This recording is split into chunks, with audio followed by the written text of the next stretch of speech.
Hello అందరికీ, నా evening routine అయితే మీతో షేర్ చేద్దాం అనుకుంటున్నాను.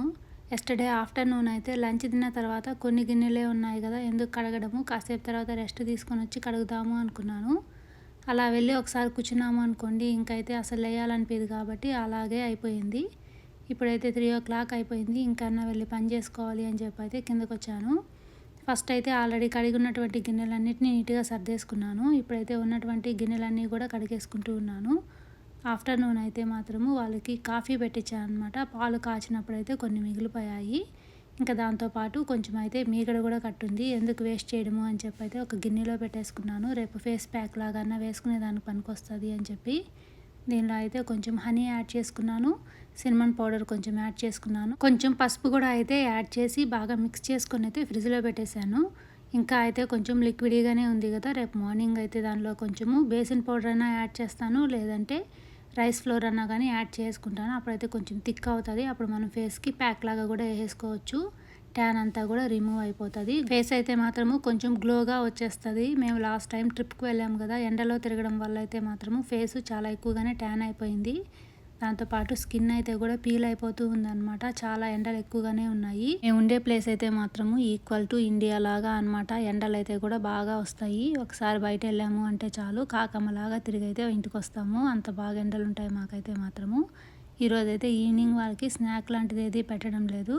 ఈ వాటర్ మెలన్ ఉంది కదా, దాన్ని అయితే తినేయండి అని చెప్పాను. వాళ్ళకి కనుక ఈవినింగ్ 4:30కి ఏదన్నా పెడుతున్నాము అంటే చాలు, ఇంకా నైట్ 8:30 అయినా కానీ తినడం కోసం రావడం లేదు. పని అంతా అయితే అలాగే ఆగిపోతూ ఉందన్నమాట. మళ్ళీ ఇంకా కడుక్కోవడము అవన్నీ ఉంటున్నాయి. దాంతోపాటు ఈవినింగ్ ఇప్పుడు బయటకు కూడా వెళ్తున్నాం కొంచెం సేపు ప్లే గ్రౌండ్లో ఆడుకునే దానికోసము. ఇంకా తిరిగి వచ్చే లోపల 9 అలా అయిపోతుంది. ఇంకా ఆ టైంకి ఏం కడదాంలే అని చెప్పి అయితే కామ్గా అయిపోతున్నాను. ఈ రోజు అయితే మార్నింగ్ ఏమో ఎస్టర్డే మిగిలినటువంటి కర్రీలు ఉంటే వాటిని వేసుకొని అయితే తినేసాము. మా ఇంట్లో వాళ్ళ కోసం అయితేనేమో ఆఫ్టర్నూన్ నూడిల్స్ ప్రిపేర్ చేశాను. ఇంకా అవైతే నైట్కి కూడా వాళ్ళకి వచ్చేస్తాయి. ఇంకా మా ఇద్దరి కోసం ఎందుకు చేసుకోవడము అని చెప్పి అయితే ఏమీ ప్రిపేర్ చేయడం లేదు డిన్నర్ కోసము. పన్నీర్ పరాటా అయితే మా అమ్మాయికి పెట్టేస్తున్నాను. నేనైతే ఒక 2 దోశలు తినేద్దాము, సరిపోతుంది. ఇప్పుడు ఏదైనా కర్రీ చేసాము అనుకోండి, మళ్ళీ అది రేపటికి కూడా ఉంటుంది. ఇలా మిగిలించుకుంటూ పోతూ ఉంటే ఇంకా రోజు ఎస్టర్డే ఫుడ్డే తినాల్సి వస్తుంది అని చెప్పి అయితే ఈరోజు ఏమీ ప్రిపేర్ చేయడం లేదు. పన్నీర్ అయితే ఒక పీస్ని తీసి అయితే బయట పెట్టేసుకున్నాను. ఫ్రీజర్లో ఉంది కాబట్టి అది రూమ్ టెంపరేచర్కి రావడానికి ఒక 1 hour అయినా పడుతుంది. అందుకనేసి అయితే ముందుగానే తీసి బయట పెట్టేశాను. ఇప్పుడైతే చపాతీ పిండి కూడా మిక్స్ చేసుకుంటూ ఉన్నాను. చపాతీ పిండిలో అయితే నేను ఎక్కువగా ఏమీ యాడ్ చేయను అనమాట. కొంచెం సాల్ట్ యాడ్ చేస్తాను, కొంచెం ఆయిల్ యాడ్ చేసి వాటర్ వేసి మిక్స్ చేస్తాను. చాలామంది చెప్తూ ఉంటారు పెరుగు యాడ్ చేసి మిక్స్ చేస్తే చాలు చపాతీలు చాలా సాఫ్ట్గా వస్తాయి అంటారు. పెరుగు యాడ్ చేసి మిక్స్ చేసినటువంటి చపాతీ పిండితో కనుక మనం చపాతీలు రుద్దుతున్నాము అనుకోండి, అవైతే కొంచెము సాగుతున్నట్టుగా ఉంటాయి, కానీ అవి కొంచెము థిక్గా ఉండిపోతాయి. తిన్నగా అయితే అసలు రానే రావు. నాకు చపాతీ అనేది మాత్రము చాలా పల్చగా ఉంటేనే ఇష్టము. అందుకనైతే నేను ఎప్పుడూ పెరుగు యాడ్ చేయలేదు. చపాతీ పిండిని అయితే కూడా నీట్గా మిక్స్ చేసుకొని పక్కన పెట్టేసుకున్నాను. ఇప్పుడైతే ఒక 6:30 అలా అయింది. మా అమ్మాయి అయితే తింటాను అని చెప్పింది అనమాట. ఆమె కోసం అయితేనేమో పన్నీర్ పరాటాని ప్రిపేర్ చేసి ఇచ్చేసాను. ఇంకా ఆమె తినేసింది కదా, నేను కూడా తినేస్తే పనిలో పని అయిపోతుంది అని చెప్పి అయితే నా కోసము దోశలు కూడా వేసుకుంటున్నాను. పన్నీర్ పరాటా ప్రిపేర్ చేసినప్పుడైతే కొంచెం పన్నీర్ మిక్స్ కూడా మిగిలింది. ఇంకా దాన్ని మళ్ళీ ఏం ఫ్రిడ్జ్లో పెడతాము అని చెప్పి అయితే దానిలో కొంచెం ఆనియన్స్ కట్ చేసి యాడ్ చేసుకున్నాను, కొంచెం కొత్తిమీర కూడా యాడ్ చేసుకున్నాను. పన్నీర్ పరాటాకు చేసినప్పుడు అయితే పన్నీర్లో నేను కొంచెము సాల్ట్ యాడ్ చేసుకున్నాను, ధనియాల పొడి కొంచెము, జీలకర్ర పొడి కొంచెము, గరం మసాలా కొంచెము, కారం అయితే కొంచెం కూడా యాడ్ చేస్తున్నాను. అన్ని స్పైసెస్ ఉన్నాయి కాబట్టి ఇప్పుడైతే నేను కొన్ని ఆనియన్ పీసెస్, కొంచెం కొత్తిమీర అయితే కూడా యాడ్ చేసుకొని ఒకసారి అయితే బాగా మిక్స్ చేసుకున్నాను.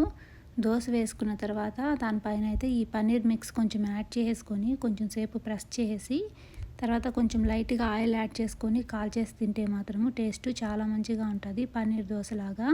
ఇక్కడ దీనికైతే మనకి ఇంకా సైడ్ డిష్గా కూడా ఏమీ అవసరం లేదు. నేనైతే ఇక్కడ కొంచెం లైట్గా కారం పెట్టుకొని అయితే తినేస్తున్నాను. టేస్ట్ అయితే మాత్రము చాలా బాగా వచ్చింది. పిల్లలకైతే మాత్రం మీరు లంచ్ బాక్స్లో పెట్టిస్తే వాళ్ళు హ్యాపీగా తినేస్తారు. ఎక్కువ కిడ్స్కి అయితే చీజ్ అంటే చాలా ఇష్టంగా ఉంటుంది కదా, మీరైతే పన్నీర్ ప్లేస్లో చీజ్ కూడా యాడ్ చేసి అయితే పెట్టేయండి. అప్పుడు కూడా అయితే వాళ్ళు చాలా మంచిగా తింటారు. ఒక దోశ అయితే కాలిపోయింది, ఫస్ట్ దోశ అది చల్లగా అయిపోయింది అని చెప్పి అయితే మళ్ళీ దాన్ని కొంచెం ప్యాన్ మీద యాడ్ చేసి ఇంకొంచెం సేపు ఉంచి అయితే దాన్ని కూడా కలిపి తినేస్తున్నాను. నా డిన్నర్ తినడం కూడా అయితే అయిపోయింది. మా ఇంట్లో వాళ్ళ కోసం అయితే నూడిల్స్ కూడా ఇలా పక్కన పెట్టేస్తున్నాను. మా ఇంట్లో అయితే మాత్రము ఒకరు తినడం స్టార్ట్ చేస్తే మిగతా అందరికీ ఆకలేస్తుంది. అలా 1 by 1 అయితే మాత్రము తినేస్తామన్నమాట. నేను తిన్న వెంటనే కొన్ని ఉన్నాయి కదా గిన్నెలు, వీటిని కూడా అయితే ఫస్ట్ కడిగేసుకున్నాను. ఇంకా వాళ్ళు తింటే కూడా ఇంకా ఒక బౌలు ప్లేటే కదా వస్తుంది అని చెప్పైతే ఫస్ట్ నేను గిన్నెలన్నీ కడిగేసుకొని సింక్ అంతా కూడా నీట్గా కడిగి పెట్టేసుకున్నాను. కౌంటర్ టాప్ కూడా నీట్గా తుడిచేసాను. ఇప్పుడైతే మాత్రం టైము 7:10 అలా అయిపోయి ఉంటుంది అంతేను. 7:30కి అయితే ఎండ తగ్గుతుంది. అప్పుడైతే మేము ప్లే గ్రౌండ్కి వెళ్ళి కొంచెం సేపు అయితే ఆడుకొని వస్తాము. 9కి వచ్చి డిన్నర్ చేసి పడుకుంటే అంత మంచిగా ఉండదు అని చెప్పైతే మేము ఫస్ట్ తినేసే తర్వాత ప్లే గ్రౌండ్కి వెళ్తాము. ఇదైతేనేమో నెక్స్ట్ డే మార్నింగ్ తీసినటువంటి వీడియో. నిన్న కలిపినటువంటి చపాతీ పిండి ఎలాగా ఉంది అని చెప్పైతే ఈరోజు నేను మార్నింగ్ బ్రేక్ఫాస్ట్ కోసము ఎగ్ బుర్జీ చపాతీ అయితే చేసి ఇచ్చేస్తూ ఉన్నాను. మా అమ్మాయి కోసం అయితేనేమో ఇడ్లీలు కూడా పెట్టేశాను. నాకైతే మార్నింగే ఎగ్ బుర్జీ చపాతీ లాంటివి తినడం అంటే అసలు ఇష్టం ఉండదు. అందుకని ఇప్పుడు నా కోసం మళ్ళీ ఇంకొక డిఫరెంట్ బ్రేక్ఫాస్ట్ అయితే చేసుకోవాలి. ఇంకా ఎలాగో ఎగ్సే తింటున్నాం కదా అని చెప్పి అయితే నేను కూడా ఈరోజు ఒక ఆమ్లెట్ వేసుకొని తినేస్తాను. దాంతోపాటు అయితే ఒక బనానా కూడా తినేస్తాను. నా బ్రేక్ఫాస్ట్ కూడా అయిపోతుంది అని చెప్పి అయితే ముగ్గురికి 3 రకాల బ్రేక్ఫాస్ట్లు చేసేసాను ఈరోజు అయితే. ఒక సైడ్ అయితే చపాతీ కాలుతూ ఉంది, ఇంకొక సైడ్ అయితే ఎగ్ బుర్జీ కూడా ప్రిపేర్ అయిపోతూ ఉంది. ఎగ్ బుర్జీ కనుక మనం ముందుగానే చేసి పెట్టేసుకుంటే అది కొంచెం డ్రైగా అయిపోతుంది, తినడానికి అంత మంచిగా ఉండదు. అందులోనూ ఈరోజు నేను టమోటా లాంటిది కూడా ఏమీ యాడ్ చేయలేదు. సింపుల్గా ఎగ్ బుర్జీ అయితే చేస్తున్నాను కాబట్టి సైడ్ బై సైడ్ అయితే చేసి ఒకేసారి ఇచ్చేద్దాము అని అయితే ఇలా ప్రిపేర్ చేస్తూ ఉన్నాను. చపాతీలు అయితే మాత్రము పొంగుతున్నట్టుగా సాఫ్ట్గా రావాలి అంటే ప్యాన్ అనేది చాలా ఎక్కువగా హీట్ ఉండాలి. ప్యాన్ ఎంత ఎక్కువ హీట్ ఉంటే చపాతీ మాత్రము అంత ఫాస్ట్గా కుక్ అయిపోతుంది, సాఫ్ట్గా ఉంటుంది. ఇప్పుడైతే నాకు చపాతీ చేయడం కూడా అయిపోయింది. ఇప్పుడైతే నేను ఎగ్ బుర్జీ కూడా ప్లేట్లో పెట్టేసి అయితే ఇచ్చేస్తాను. నేను 2 ఎగ్స్తోనే ప్రిపేర్ చేశాను కాబట్టి కొంచెమే వచ్చింది. అందులోనూ స్టెయిన్లెస్ స్టీల్లో చేస్తే కొంచెం అయితే కింద కూడా అతుక్కునేస్తుంది. స్లో ఫ్లేమ్లో పెట్టుకొని అయితే చేసుకోవాలి. బ్రేక్ఫాస్ట్ అయితే ఒకరికి రెడీ అయిపోయి ఇచ్చేసాను. తర్వాత అయితే మా అమ్మాయికి కూడా ఇడ్లీ పెట్టేశాను. ఆమె కూడా తినడం అయిపోయిన తర్వాత అయితే నా కోసం ఇప్పుడు నేను ఆమ్లెట్ వేసుకుంటూ ఉన్నాను. ఆమ్లెట్కి అయితే ఎక్కువ ఆయిల్ వేసుకుంటేనే స్మెల్ లేకుండా ఉంటుంది. నేనైతే కొంచెమే ఆయిల్ యాడ్ చేశాను, మార్నింగే తింటున్నాను కదా అని చెప్పి అయితే. ఆమ్లెట్ వేయడంలో ఉండేటువంటి కష్టాలు ఏంది అంటే మాత్రము తిరగవేస్తూ ఉంటాం కదా, అలాంటప్పుడైతే సగంకి వెళ్ళి కింద పడిపోతుంది. మనకు మొదలే స్టవ్ క్లీన్గా ఉండాలి కాబట్టి ఆమ్లెట్ పడిందంటే ఇంకా కష్టం అయిపోద్ది. అందుకని అయితే పక్క తిరిగి చూసుకుంటూ ఉన్నాను పడిందా లేదా అని అయితే. ఈరోజు ఏమి కింద పడకుండానే ఆమ్లెట్ కూడా వేసేసుకున్నాను.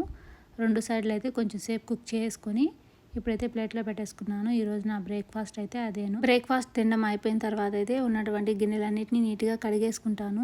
దాని తర్వాతనే మా లంచ్ కోసం అయితే కూడా ప్రిపేర్ చేసుకుంటాను. లంచ్ కోసం చేసినటువంటివి అయితే మాత్రం ఏమీ వీడియో తీయలేదు.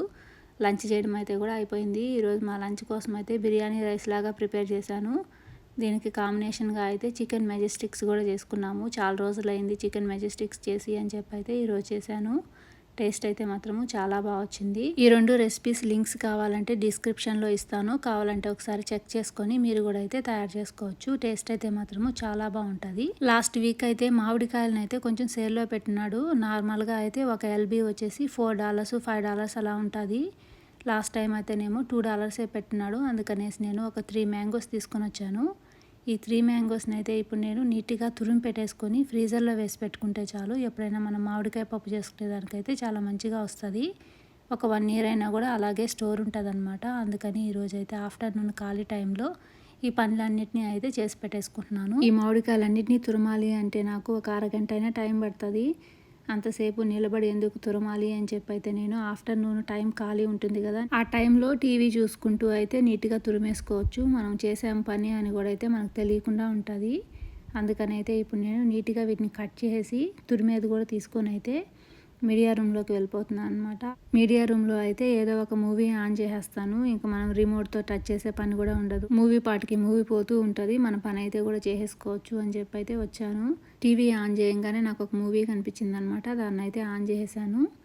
ఆటోమేటిక్గా అది పోతూ ఉంది. నా పాటికైతే నేను పని చేసుకుంటూ ఉన్నాను. నేనైతే చూసిన మూవీని ఒక 10 సార్లు అయినా కూడా చూస్తాను. కాకపోతే ఎవ్రీడే అలా చూడను అనమాట. ఒక 3 months తర్వాత మళ్ళీ ఆ మూవీ అయినా పెట్టుకుంటాను. నేను ఎప్పుడైనా సరే ఇలా పని చేసుకుంటూ మూవీ పెట్టుంటాను కాబట్టి నేను చెవులతో మాత్రమే వింటాను. కళ్ళతో అయితే ఏమి చూడను కాబట్టి నేను మూవీ చూడంగానే నాకైతే గుర్తురాదు ఈ మూవీ నేను ఆల్రెడీ చూసేసాను అన్న విషయము. పోను ఆ మాటలు వింటూ ఉంటాం కదా, అప్పుడైతే అర్థమవుతుంది ఈ మూవీ అయితే నేను ఆల్రెడీ చూసేసాను అని చెప్పి.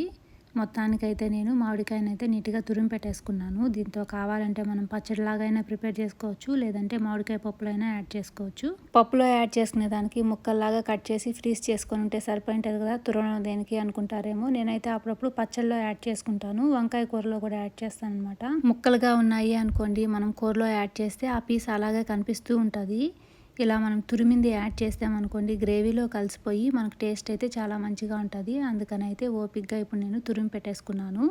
ఇంతకుముందు అయితే ఫ్రిడ్జ్లు లేవు కాబట్టి వాళ్ళందరూ చిన్న ముక్కల్లాగా కట్ చేసి ఎండబెట్టేసుకునేవాళ్ళు. ముక్కల్ని తీసి మళ్ళీ కూరలో యాడ్ చేసుకుంటూ ఉండేవాళ్ళు. ఇప్పుడైతే ఫ్రిడ్జ్లు వచ్చేస్తున్నాయి కాబట్టి కనిపించిన ప్రతి వెజిటేబుల్ని తీసుకెళ్ళి అయితే ఫ్రీజ్ చేస్తూ ఉన్నాము. ఎండబెడితే మంచిదా ఫ్రీజ్ చేస్తే మంచిదా నాకైతే తెలియదు, కానీ నాకైతే ఫ్రీజర్లో స్పేస్ చాలా ఎక్కువగానే ఉంటుంది. ఫ్రీజర్లో అయితే నేను ఏవంటే అవేమీ పెట్టను. నాకు నిజంగా యూజ్ అవుతాయి అనుకున్న ఐటమ్స్ మాత్రమే దానిలో ఫ్రీజ్ చేసుకుంటాను. వీడియోని అయితే ఇంతటితో ఎండ్ చేస్తున్నాను. వీడియో కనుక మీకు నచ్చినట్లయితే లైక్ చేసి షేర్ చేయడం అయితే మాత్రం మర్చిపోవద్దు.